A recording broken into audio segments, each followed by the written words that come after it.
Hello student, today will we start new chapter application of determinant. In this chapter we study several topics. First topic is known as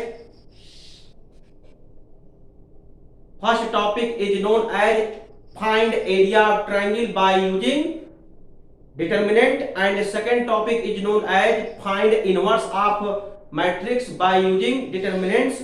Third topic is known as solve system of linear equation by using matrix method, and fourth and last topic is known as find equation of straight line by using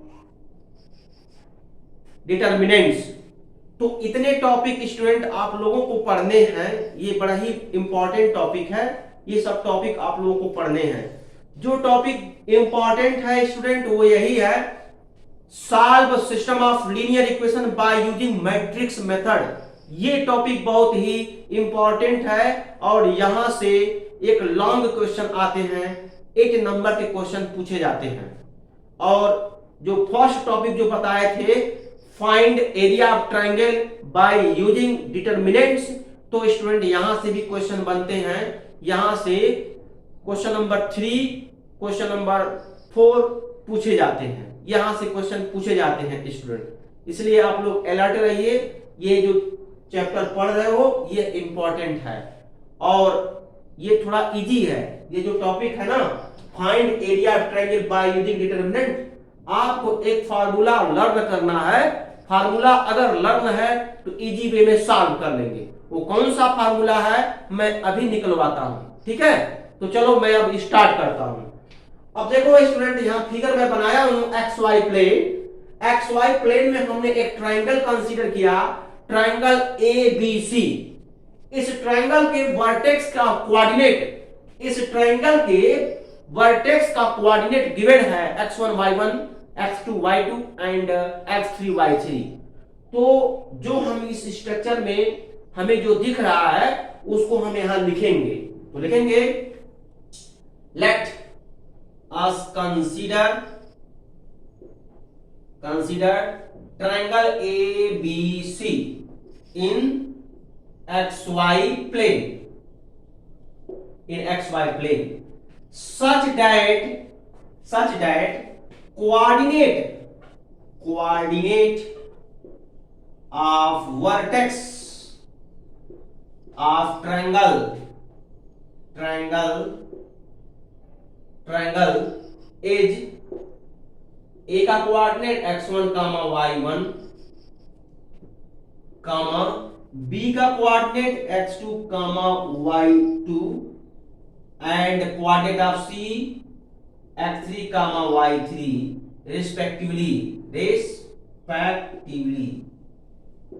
respectively. Therefore area of triangle we calculate by coordinate geometry. Student, अगर triangle ABC के vertex के coordinate given है तो इस triangle का area by coordinate geometry से हम find out कर सकते हैं। और ये कोऑर्डिनेट ज्योमेट्री का फार्मूला इस्तेमाल करके इस ट्राइंगल का एरिया फाइंड आउट करेंगे। क्लास 10th में आप लोग पढ़े हो, ठीक है। Area of triangle whose coordinate of the vertex is given. Area of triangle whose coordinate of the vertex is given. Triangle के वर्टेक्स का एरिया, ट्राइंगल के वर्टेक्स का कोऑर्डिनेट अगर गिवन है तो उसका एरिया फाइंड आउट कर सकते हो। कहां से? कोऑर्डिनेट ज्योमेट्री से, जो क्लास 10th में आप लोग पढ़े हो। फार्मूला आप लोगों को याद भी होगा और उसी फार्मूले का मैं यहां इस्तेमाल कर रहा हूं। चलो यहां इस्तेमाल किया जाए। तो यह हो गया ट्राइंगल का area 1/2 square bracket x1 round bracket y2 minus y3 plus x2 plus x2 round bracket y3 minus y1 plus x3 round bracket y1 minus y2।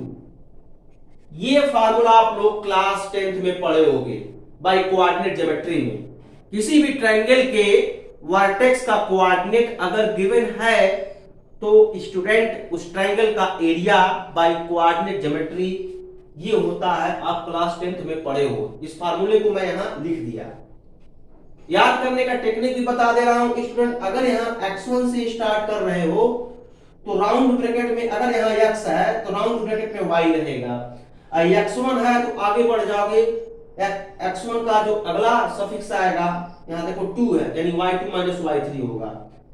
अब देखो प्लस x1 के बाद x2 है तो यहां x2 लिखे, ठीक है। x2 का जो अगला सफिक्स है y3 का जो अगला है तो अगला नहीं है, देखो y3 का अगला y4 होता है। लेकिन ऐसा नहीं करेंगे स्टूडेंट, जब y3 के आफ्टर टर्म लेंगे तो रिसाइकिल कर देंगे, तो रिसाइकिल करेंगे तो y1 हो जाएगा। ओके स्टूडेंट, तो इस तरीके से y3 माइनस y1 हुआ प्लस x3। अब देखो x2 का जो अगला सफिक्स आएगा देखो x3।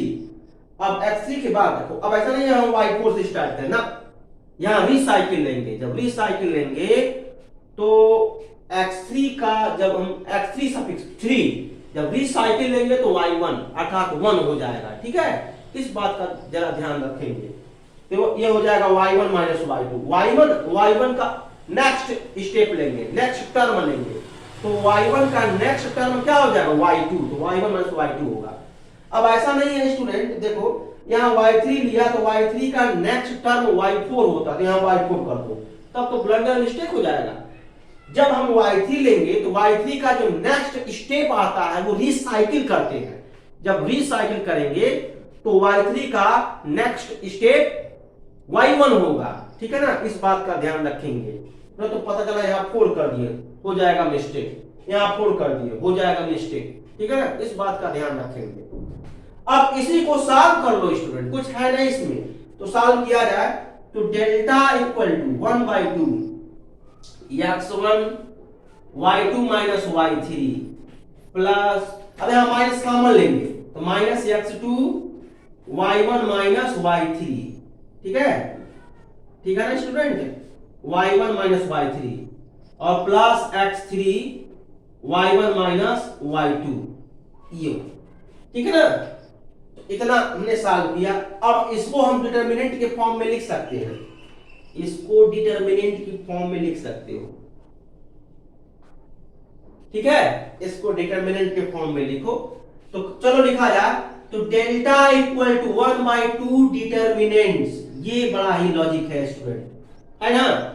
अब लिख लिया जाए, देखो यहां से x1 x2 x3, तो x1 प्लस पोजीशन पर, x2 देखो माइनस पोजीशन पर, तो प्लस माइनस अर्थात x2 यहां रहेगा, x3 प्लस पोजीशन पर x3। उसके बाद क्या है y1 y2, देखो y1 y2 y3 it means y1 y2 y3। अब क्या है, अब देखो इसके बाद का जो थर्ड रो है इसके बारे में नहीं कुछ है तो 1 1 1 फिलअप कर दो, यानी ये हो जाएगा 1 1 1। अब इस डिटरमिनेंट को सॉल्व करो स्टूडेंट। देखो मैं अंडरलाइन किया हूं, इस डिटरमिनेंट को जो मैं अंडरलाइन किया हूं, इस डिटरमिनेंट को R1 के रिस्पेक्ट में एक्सपेंड कर दो तो अबव स्टेप मिल जाएगा। ये स्टेप इसके इक्वल होगा और ये स्टेप इसके इक्वल होगा। इसीलिए स्टूडेंट ये जो स्टेप है ये स्टेप डिटरमिनेंट के इक्वल हो रहा है। कारण इसका रीजन यही है कि जब हम इस डिटरमिनेंट को R1 के रिस्पेक्ट में एक्सपेंड कर रहे हैं तो ये ऑप्टेन हो रहा है। मैंने देखो अंडरलाइन भी कर दिया। इसको जब सॉल्व करोगे तो इस डिटरमिनेंट का जो वैल्यू होगा वो जो मैं अंडरलाइन किया हूं वो हो जाएगा। वो हो जाएगा मतलब क्या, इस डिटरमिनेंट का value x1 in bracket y2 minus y3 minus x2 in bracket y1 minus y3 plus x3 in bracket y1 minus y2, ठीक है, ये हो जाएगा। अगेन मैं बोल रहा हूं जब इस डिटर्मिनेंट को R1 के रिस्पेक्ट में एक्सपेंड करेंगे तो इस डिटर्मिनेंट का जो वैल्यू है वो होगा x1 in bracket y2 minus y3 minus x2 in bracket y1 minus y3 plus x3 in bracket y1 minus y2, ये हो जाएगा। तो इसी देखो यहाँ 1/2 है तो यहाँ 1/2 है, इसलिए ये नीचे का जो स्टेप है अपने एबव वाले स्टेप के इक्वल हो जाएगा। तो इसीलिए देखो मैं यहाँ इक्वल का साइन लगा दिया, ठीक है। यानी यहां बीच इंप्लाई शब्द का इस्तेमाल करेंगे अगर ये चीज यहां नहीं रहेगा, ठीक है ना। ये स्टेप इसको इंप्लाई किया, यह स्टेप इसको इंप्लाई किया, ठीक है। तो ये आपका आ गया। अब क्या करेंगे स्टूडेंट, मैं प्रॉपर्टी बताया था किसी भी डिटर्मिनेंट के रो को कॉलम में इंटरचेंज कर दो। जितने भी रो हैं स्टूडेंट, डिटर्मिनेंट के जितने रो हैं उसको कॉलम में इंटरचेंज करो, रो को कॉलम में चेंज कर दो, उसी को रो को कॉलम में चेंज करो। तो उस केस में डिटर्मिनेंट का वैल्यू नो चेंज, बदलता नहीं है। तो आप ये प्रॉपर्टी पढ़े होगे, if we change any row of the determinant into the column, in this case value of determinant is no change. ये जरूर आप लोग पढ़े होंगे। तो वही प्रॉपर्टी इस्तेमाल कर लो। तो मैं अप्लाई करता हूं, R1 फर्स्ट रो है, इसको चेंज करता हूं फर्स्ट कॉलम, और स्टूडेंट R2 सेकेंड रो है, इसको चेंज करता हूं second column, R3 third row है, इसको चेंज करता हूं थर्ड कॉलम। इस दशा में स्टूडेंट इस डिटर्मिनेंट का वैल्यू अनअल्टर्ड रहता है। अनअल्टर्ड का मतलब नो चेंज, चेंज नहीं होता है। तो स्टूडेंट यहां तक नोट करो, अभी मैं इसको इरेज करके फाइनल रिजल्ट लिखता हूं, ठीक है।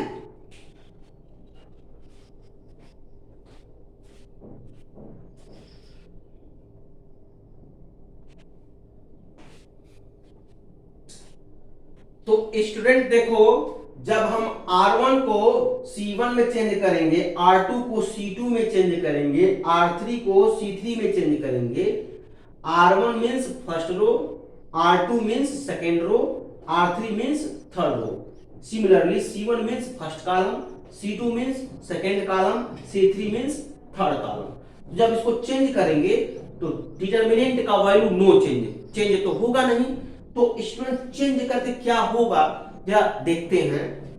तो student delta it becomes 1/2 determinants first row first column, it means x1 x2 x3। Similarly, second row represent second column. It means y1, y2, y3. And also third row represent third column. It means 1, 1, 1.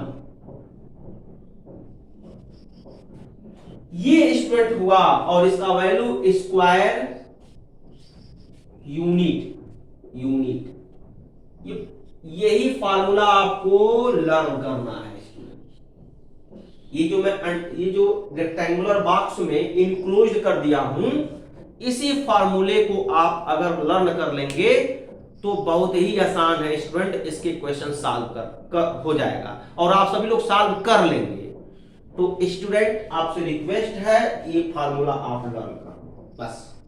देखो ना, triangle का area determinant के language में आ गया। Triangle का area अगर हम थोड़ा एक्सप्लेन करें स्टूडेंट, तो अगर ट्रायंगल राइट एंगल ट्रायंगल है तो ट्रायंगल का एरिया 1/2 बेस इंटू हाइट होता है। अगर ट्रायंगल मान लो राइट एंगल ट्रायंगल नहीं है तो बाय हीरोज फार्मूला से निकालते हो। कैसे निकालते हो? सबसे पहले आप ट्रायंगल का सेमी पेरीमीटर आप 10 करते हो, S equal to A plus B plus C/2। उसके बाद हीरोज फार्मूला जब अप्लाई करते हो तो कैसे अप्लाई करते हो? Triangle is equal to square root of S into S minus A into S minus B into S minus C, where is S is equal to A plus B plus C/2। It means S represent semi perimeter of triangle. ये observation करते हो, ठीक है student. अब देखो फिर जब coordinate geometry की बात आती है स्टूडेंट, तो कोऑर्डिनेट ज्योमेट्री में ट्रायंगल का एरिया, जब ट्रायंगल के वर्टेक्स से कोऑर्डिनेट गिवन है उस दशा में जो ट्रायंगल का एरिया होता है वो यही होता है, area of triangle is equal to 1/2 square bracket x1 in bracket y1 minus y2 plus x2 in bracket y3 minus y1 plus x3 in bracket y1 minus y1 minus y2 square unit होता है। जब बात आता है student triangle के determinant के language में triangle का एरिया फाइंड आउट करो, तो उस दशा में जो ट्रायंगल का एरिया होता है आप लोगों को लर्न करना पड़ेगा। Area of triangle is equal to 1/2 determinant first column x1 x2 x3, second column y1 y2 y3, third column 1 1 1। ये आपको लर्न करना पड़ेगा। आप फार्मूला लर्न करो, अगले टर्न पर स्टूडेंट यानी अगले लेक्चर में हम इससे रिलेटेड क्वेश्चन सॉल्व करवाएंगे। Okay student, thank you so much.